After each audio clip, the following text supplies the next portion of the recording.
This is Let's Talk Business with your hosts, Marc Ebinger and Heather Boehme. Now, here's Marc. Welcome to Let's Talk Business, a show that talks entrepreneurship with some of the best businesses in the San Antonio area. Coming up on the show today, we're going to talk with Ram De Pena, an expert martial artist with a master's degree in accounting and the owner of Studio Martial Arts here in San Antonio. Ram, welcome to the show. Thanks very much for having me. It's interesting, accounting and martial arts. We'll get into it, but I love the I don't know, the mashup there. It's kind of cool. Oh, yeah. We're also going to talk with Marco Flores, a certified public accountant and the owner of MFCPA here in San Antonio. Marco, welcome to the show. Thank you, Marc. Short notice, so I appreciate you coming in and all that. It's awesome when you can get a Excited. CPA to come in on short notice, right? Yes. That's when you know it's not tax season. Yes, There you it's go. very true. That's right. Yeah. In studio with us today is Heather Boehme, a certified business coach that works with business owners to gain clarity in business and achieve their goals. Heather, welcome back to the show. Excited to be here for accounting day. Yeah. And I'm your host, Marc Ebinger, the owner of Crükus Marketing Agency, a company that specializes in giving small businesses a competitive edge by hiring administrative and social media experts from the Philippines for as little as $7 an hour. And it works extremely well. It does. It does. All right. So a quick reminder for our listeners, you can catch video and podcast versions of the show anytime by visiting our website at satalkradio.com. And if you are a business owner in the San Antonio area and would like to come into our fancy little studio here for a podcast episode, visit our website at satalkradio.com or call our office at 210-960-8210.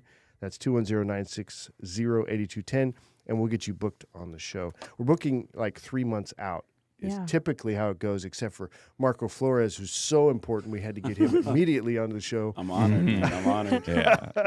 I know we're going to have a good time in here because you got Marco's got an interesting sense of humor. You just had a sit down with him. Yeah, not I too just long had ago. a sit down on Wednesday, and he was saying like, "Oh, I can't do it in September. Tax season is going to be ramping up, and like, it's going to be too busy for me." I was like, "Oh, if someone cancels, I bet we could squeeze you in." And then, bam! I didn't Yeah. even know he was coming 2 days later. until I showed up today. Yeah. It does help when I know that the guests are open to being flexible like that. You know what I mean? Because then it's like I'll get you in if I can. 'Cause sometimes we've had like 1 or 2 episodes where we actually had an empty seat because we didn't have somebody here. But yeah, I like to have fill-ins. So anyway, anything? So what's going on with? Well, tell me about this one-on-one you had with Marco.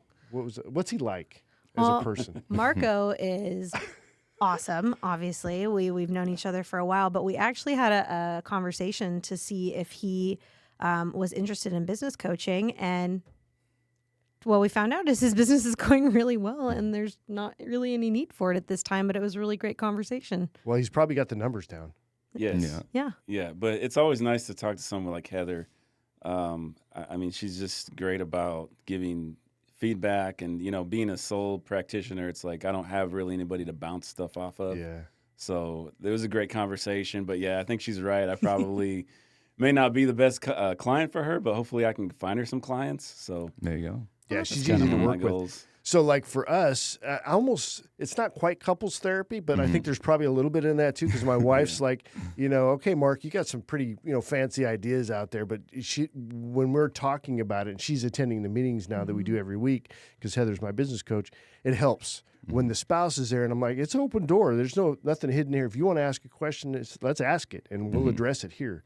That's the best way to get clarity for the wife as well. And I think the biggest part is at the end of the day, I don't have a really tie-in to the results of your business, and having that neutral third party of, am I doing enough? Am I not doing enough? Am I being held accountable? That's where it really comes into play. So sometimes you just need that person to come in and be like, it looks like you are doing enough, and just keep on the path. And I'm always there if you need me. But it really is one of those things where I'm not going to try to coach anybody just because for the sake of coaching. You really want to be the right fit, and there's so many different, and you're coaching in martial arts, but Yeah. same principles apply. Oh, yeah. Yeah. Sometimes people aren't really, the kids come in and they're too young. They don't have the focus quite yet. You can't do anything with that. You can only work with so much, right? And sometimes that's the same with business, right? They come in and it's like, well, you're doing really great. I mean, I don't know what to do at this point. And we've had things like that when, well, ours is the other end, right? But yeah, it's a very important thing. You gotta find your right fit. If you don't find your right fit, then it's going to come back later. You know what I mean? In a negative way. Oh, yeah. Yeah. And I think a big thing, too, is just kind of where you are in your business and life. And some people, they've, like Marco over here, he's been doing it for 10 years now. And so there probably was a time earlier in your CPA life where a business coach would have been great, but you struggled through it and learned. Definitely. I mean, if you're in your first, I'd say 2 years of business and you don't have somebody like you really, because I was on my own, and I mean, it's like sink or swim. You know how it is. So it's like I made so many mistakes. Yeah. And, you know, thank God, you know, none of them were so catastrophic that, you know, I'm still here. So, I'm blessed to not really need so much coaching now, but in the beginning, absolutely. Yeah. I feel the same way, honestly. Yeah. Those first years, oh boy, you know, you go through a lot of ups and downs, and you go through a lot of people who disagree with you, who very much disagree with you, and you have to try your best to navigate that and to connect and to say, okay, well, you know, here's what we can do. You know, here's what we can do, and then that's how you kind of get through the people thing. Yeah, and there's a fine line between coaching and consulting, because when you're a new business owner, I mean, I've experienced it too. Sure. So many people are willing to come in and tell you what you're doing wrong or what you should be doing.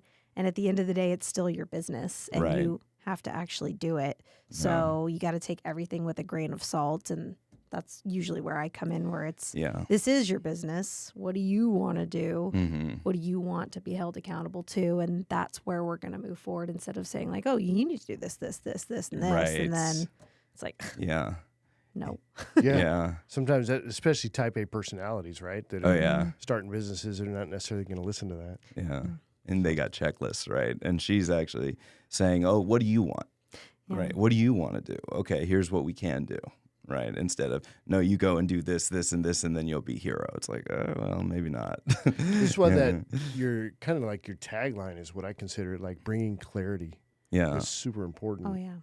And I think even, let me do the introduction on you, Ram, real quick, and then we'll get into what you're doing over there. But first up on the show is Ram De Pena, an expert martial artist with a master's degree in accounting and the owner of Studio Martial Arts here in San Antonio. You guys have a YouTube channel, and you're active on your Facebook page as well. So, Ram, welcome to the show. Oh, thank you. It's great to be here. I was going over your Facebook page, and you've got videos and stuff like that of stuff that's going on, different trainings and stuff that you're doing in your studio. So that's really, really cool, because people want to know, what am I going to see when I go there? Right. And Facebook and YouTube, of course, but Facebook is, you know, more of the immediate connection, but people enjoy going there. So good job on doing that. Oh, thanks. Are you doing the videos and stuff yourself? Yeah. What I try to do is I get a whole bunch, really, because we do so much in a day. I'm there for 4.5 hours doing classes a day. So what we do is we just film a whole bunch while they're doing different drills, and then I can sparse them out. I try not to put everything out in one day. I see a lot of martial arts schools, they put like 20 videos back to back in one day, and I'm thinking, okay, well, that's a lot. So maybe I should do like one good thing, and space it out. But yeah, it's really a blast. I mean, and lately, you know, we implemented a couple of things this last month, because we had a Golden Gloves boxer come in. He taught us some really cool things, and we implemented those, and their punch game went up so well. The kids, man, it's so great to see. And so we recently, I put up a video of a black belt test. We had a 10-year-old and another 10-year-old. One of them was a green belt. One of them was testing for his black. That green belt came out swinging for the fences. And the one that was testing for his black belt, complete control, blocked everything, moved out of the way, touch, not a hard hit, touch. And the other one was just swinging for him. And I was like, that's how you show the progress. Right. That's so much maturity in that, too. Right. And it was so much fun to watch. Everybody was going nuts. It was great. But it's on the Facebook page. You'll be able to see it up there. So why did you get involved with, I mean, you've been doing martial arts for a long time. Yeah. So give me a quick overview of your background there, why you're so drawn to it. Oh, well, you know, I've always loved martial arts. I did when I was a kid, but it didn't really amount to very much when I was younger. You know, I grew up in Laredo, so it was karate, right? You got the basic karate.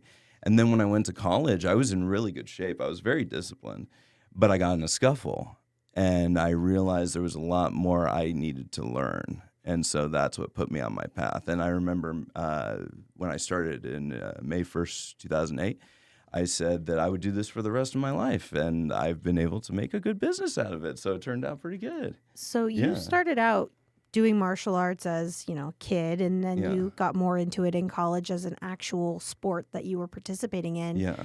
And then you're getting your accounting degree. Oh, yeah. So how did it go from this sport that you're doing during school and then into an actual business? Well, I remember that this is something I fell in love with. I really love it when it clicks you. I'm sure you understand when it clicks in a person's mind.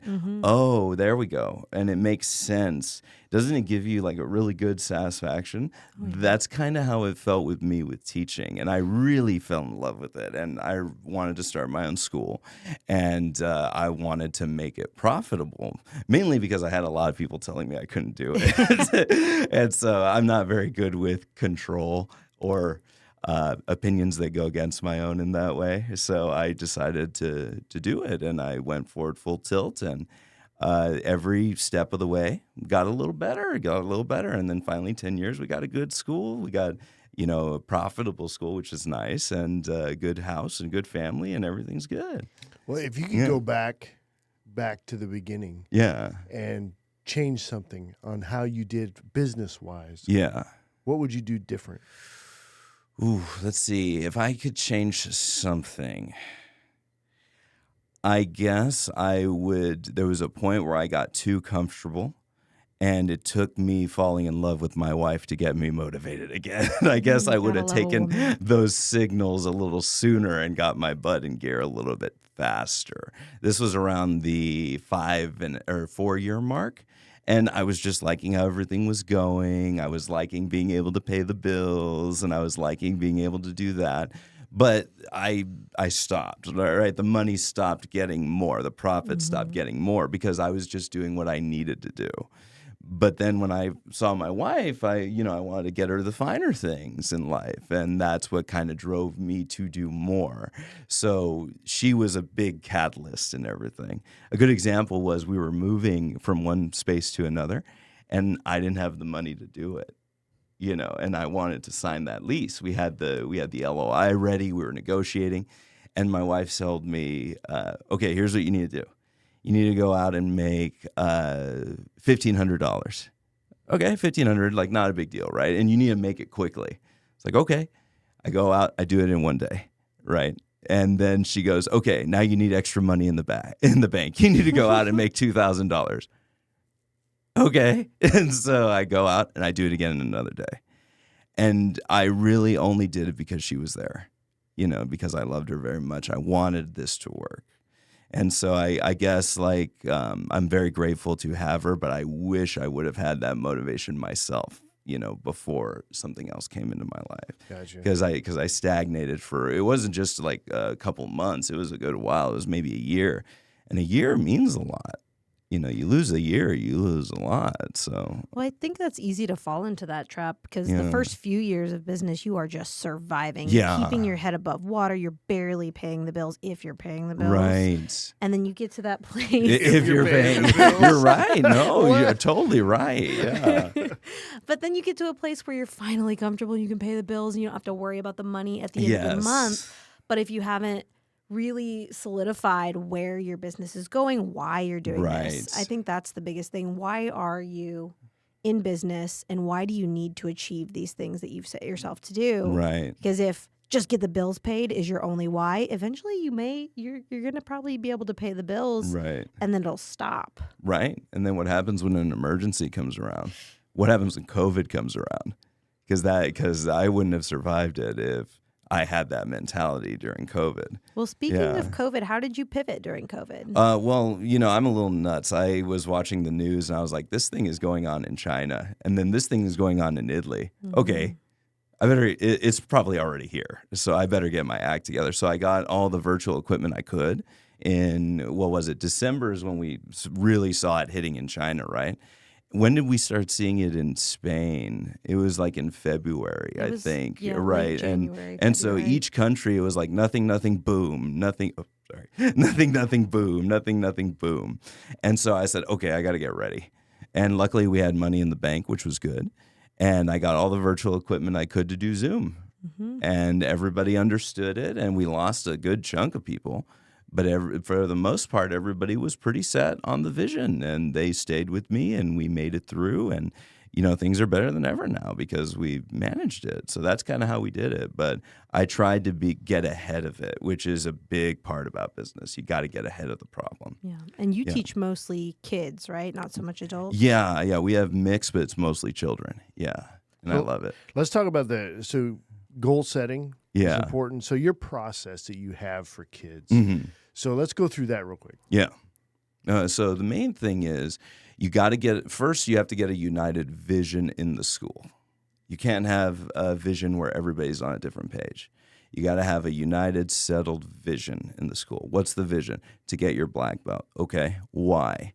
Because I know through this process, you're going to learn the tools to really goal set and go out and get what you need to get, and you're going to be able to defend yourself, and you're going to have discipline, and you're going to be able to do a lot of things that they don't teach nowadays. Unfortunately, we live in a time where they don't teach kids to have a vision, and also, they kind of expect kids to figure it out. Well, me trying to figure it out on my own didn't help very much. I needed guidance, right? And kids need guidance today. And so we really start them off. We start with that in mind. Then what we do is we give them assignments and we give them different things to do. Like we draw pictures of them being black belts. We also have them write things out. And lately we added a questionnaire for our higher ups on not just what do they want to do with the school, but what do they want to be? What kind of qualities do they admire in other people? What kind of qualities do they want for themselves? Why do they want them? And we start talking about that when they get to a certain age. And if they're younger, I have the parents do it with them. And I know in the pre-show we talked, because I come from a martial arts background. I did it for years. Yeah. And we always saw around the age of 12, kids would start to become teenagers, they'd get less interested. Have you seen a difference since implementing that vision-focused program in amount of drop-offs as kids get older? I feel that I have. I don't have any solid numbers, though. But honestly, a lot of them stay. And I think it's because of our culture. We have a very good culture of good positivity, and we give them that vision early. And so we've had many of them who, of course, when kids get to 12, they become more prone to negative emotion. This is very commonly known. You have an angsty teenager, right? Everybody knows the angsty teenager. Well, the thing is that that's when there's a certain spirit of consciousness emerging in the kids. They're becoming more aware of their surroundings. They're becoming more adult in physical and mental, right? So what you got to do is you got to aim that. And that's the main thing, because if you don't aim it, it's going to try to latch on whatever it thinks is the path in the moment. And so you got to really find a way to aim that. And if you just leave it to its own devices, that's when people want to quit because they don't feel good. That's when people want to go off and try 10 different things to try to find what they latch onto. And you've got to really find a way to aim that. So the way that we do it is by saying, okay, well, what do you want to do? Well, I don't know. Okay. What do you think is best for you now? Okay. Well, I want to feel good. Okay, great. How do you feel good? And then we start breaking it down and we start going through it. And I've had talks like that with a bunch of people. What can we do? Because we don't want them to lose all they've earned just because they're coming to this path. So we give them, always from the beginning, we have the black belt vision. And if the family is on board, we can do that. 100%. Well, let's talk about, so there's an example you gave, like the results of goal setting. Yeah. As we wrap up your segment, let's get into that. So the results of goal setting, the positives that come out of it. Yeah. We talked about a boy with emotional battles. Oh, yeah. Or boys struggle with emotional battles, right? Big time. So do you have an example situation you can talk about? Yeah, sure. So the one that you're referring to, very good kid, really sweet, just very, very, very nice and wanting to do the right thing, but just having a lot of trouble because he was very emotional. Any little thing would kind of, set him off, right? And when he would set off, he would shut down. He didn't want to talk to you. He didn't want to know you, right? If you did something. Now, first of all, with me, I've run into that a lot. You got to tread very lightly with kids like that because they're probably they're very self-conscious and they're probably more, they're probably more neurotic than the average kids. So they're very prone to negativity. So if you show negativity, then they're going to pick it up and they're not going to believe you, right? So first of all, I'm always very honest with them. And then the next thing that happened was they started up, and his mom and his dad, mostly his mom, would just say, we've tried so much, and he just is having so much trouble in public. He's not making friends. He's running. He's going into the corner when we're at public events because he doesn't want to talk to anybody. And I'm like, okay. And so I started working with him. I got to know him, and over the years, it's been really good. It's been really great. And he's now going for a 2nd-degree black belt now. I've known him now for 5 years, and he's completely changed. He wants to teach. He's one of our instructors. He's one of our assistant instructors.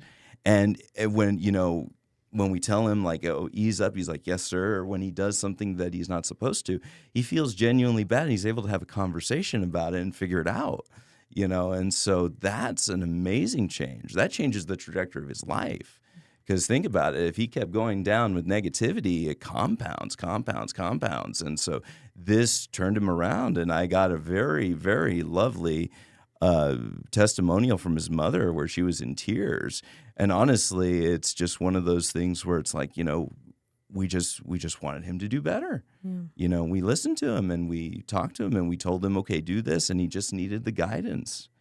Well, I think our goal as parents is generally to raise happy and successful people, Right. whatever successful means to them. And imagine them learning these tools as teenagers instead of self-discovering these tools in their 20s. Yeah. And then how much further they were going to be along than all of us who had to learn it Mhm. in our 20s and 30s, right? Yeah. So if a parent wants to get a hold of you and put their kids Mhm. in martial arts, how can they do that? Oh, well, we are at Stone Oak Parkway, Studio Martial Arts. We're at 19141 Stone Oak Parkway, right next to the Kid Space and the Trilogy Pizza.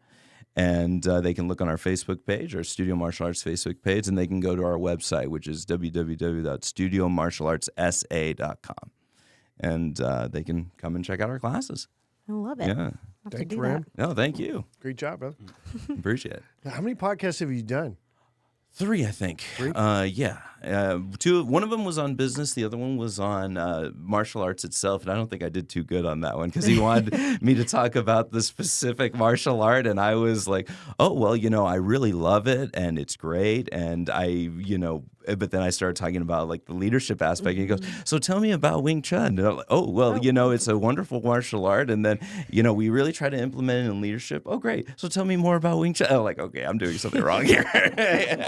I'm not doing the good job here.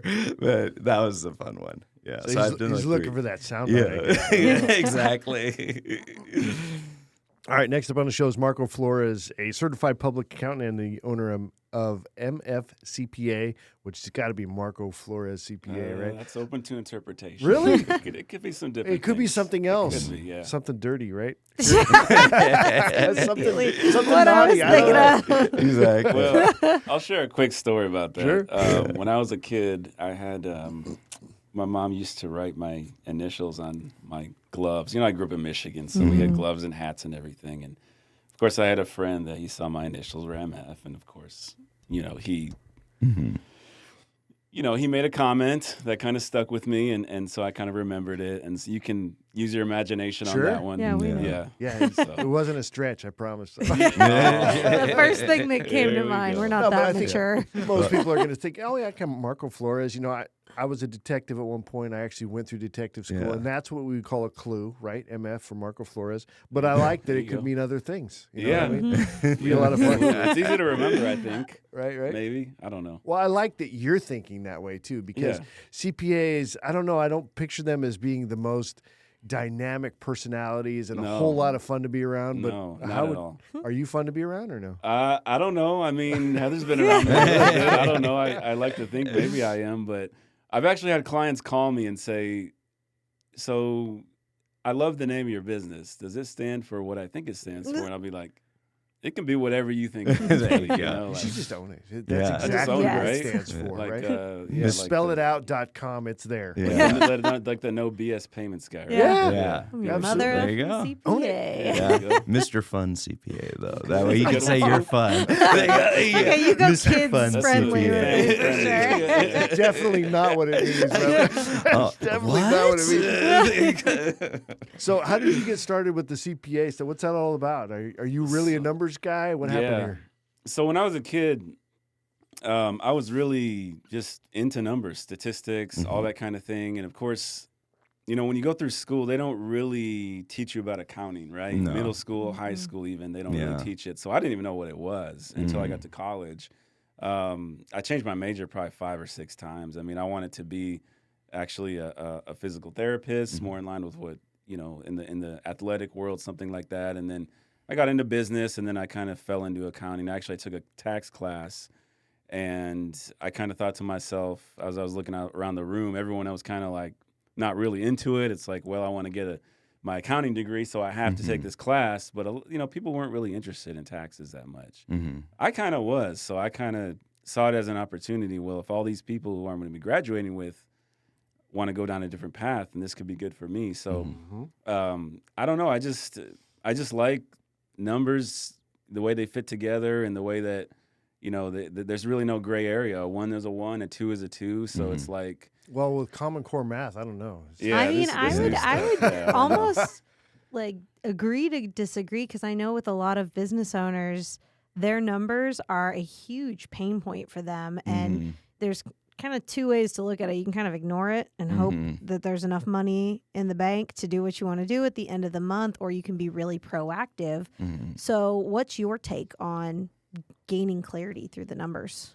Well, I mean, they have to be right, obviously. Huh. Like, I know you had Ahmad on here a few times, and that's largely what he does, is make sure that the numbers are all right. So when they get to the CPA, then it's like, well, you know, we don't have to make so many adjustments and whatnot. But you have to be, as a business owner, working with good information. You have to know, okay, what are my margins? You know, where am I spending too much money? You know, if you have multiple product lines or service lines, you need to be able to identify, okay, you know, which product lines are more profitable, you know, which products are less profitable, and how do I take advantage of this knowledge and really use this knowledge? We can even get into labor efficiency ratios and looking at each employee on an individual level and saying, okay, is this employee making me money, or is this employee costing me money? And so, you know, obviously being an accountant, I'm very, not only very frugal, but I'm very meticulous about where's every dollar going, where's every dollar coming from. And so when I'm working with my clients, you know, that's the mindset I want them to have is, you know, because, you know, let's be honest. I mean, when you're running a business and you're doing marketing and you're wearing 100 different hats, you know, it's easy to fall into that trap of, well, you know, I think I'm making money. I have money in the bank, so we're good. But you don't realize, well, you've got debts. You've got all this debt. You might have $100,000 in the bank. You might have $500,000 in bank. You're not doing good. Your money, your business is bleeding money. And a lot of business owners, they don't even notice these things because they're just stuck in the weeds, which is why they need to hire Heather. But it's like, you know, it's so easy to fall into that trap. And then life happens, and it's like, well, I want to live a certain lifestyle. And so I see that all the time too, where it's like, okay, you have a successful business, but you're broke. So let's have that conversation. So it's really. So you're a lot of fun. I mean, You're broke. but there you go. I tell people what they don't necessarily want to hear. Yeah. So some people look at me and they think of it like a trip to the dentist. They don't want Yeah. to do it, but they have to do it. Right. Other Right. people look at me as almost like a partner for them in their business, because that's what I try to be. I don't want to just do your taxes. I want to really help you, you know, understand what are your problems, you know, of course financially, but sometimes, you know, it's the personal stuff that really causes the financial headaches for people. So, you know, I really try to help them identify, you know, what's really going on here and how can you fix it. Right. I like to gamble, right? So I like that to could be a gamble, so problem. that's a I see that personal too. Cash problem. flow I see issue. that too. And that's a ATM, big one too. ATM, Gambling, yeah. Well, and that's the thing. I mean, everybody's about read Rich Dad, Poor Dad, and we all know about the cash flow quadrant. And there's that one visual, I just see it so clearly, and it shows the average amount of taxes each of those cash flow quadrants pays. And the business owner and investor pay significantly less. So without that clarity, that's not going to happen. What are some techniques you use to help your clients be on the smaller percentage end of paying that taxes? Yeah. So, I mean, I think, the number one thing is invest in your employees. That's the one thing that I think every business owner needs to do. Now, of course, if you don't have any employees, or if you're like Mark and you're doing the Philippines thing, that's a little bit different. But, I always say your employees are your biggest asset. So, And that's true even for outsourcing. I mean, because it's like a whole other family of employees. It's a culture. It's just online. Right. So I think the difference is, implementing something like a 401k or, there's just, every dollar you spend as a business owner is, in theory, it's a write-off, right?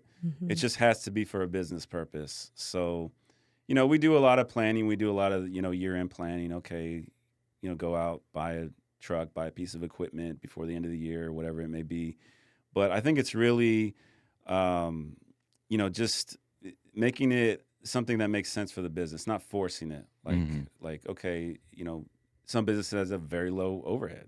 I'm sure your business, Heather, has very low overhead. Your business probably has very low overhead. Yours has a little bit more. You've got rent and you've got, you've got utilities and things like that. Yeah. But it's just, identifying those opportunities and making sure it's the right fit for the business and it makes sense. So real quick, just like curiosity's sake, because write-off, it's like a magic word, but it's not. What are some common pitfalls you see in the write-off category that we need to be a little more wary of? Don't assume that just because you pay for something through your business that it's a write-off. Right. What? Especially food. My wife told me the same thing, right? The She- trip. You can't be buying video games on Right. a business card. What's wrong with you? It's I'm like, educational. what? It's like, education. well, it's part of my personality. I have to have fun at the job. That's a Right. business expense, right? Yeah. No? Well, no, it could be. So there's could be that. So the answer is always it depends. Whoa, I like In the this accounting guy. I world, like that's him the already. answer. So Yeah. I'm always telling people, okay, here's what I'll tell you. Okay, can you write it off?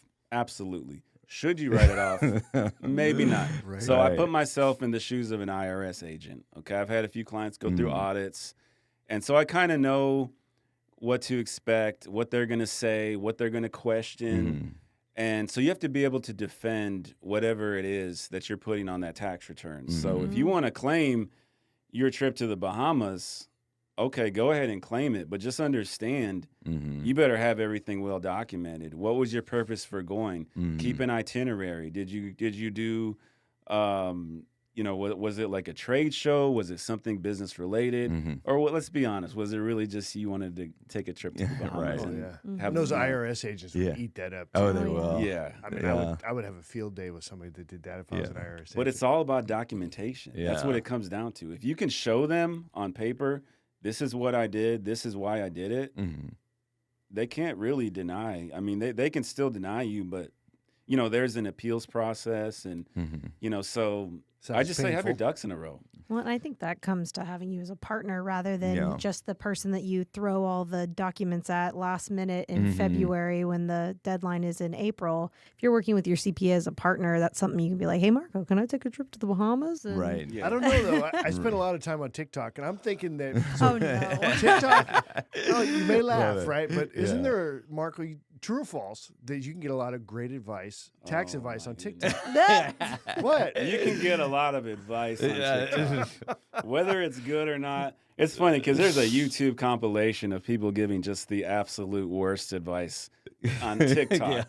I call them TikTok accountants. I think we used to call them armchair accountants or something. But now with social media, everybody has a platform Yeah. to say stupid things. Yep. So let's be honest. So, it's very easy to be fooled because you really don't know, okay, is this person legitimately, do they know what they're talking about?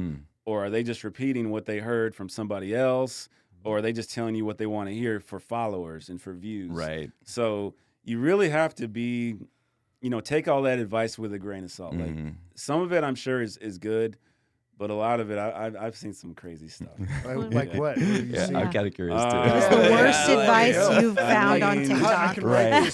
Yeah, like I opened an LLC, and I bought an Escalade, and I took a trip to Vegas, and just all these things, and people try to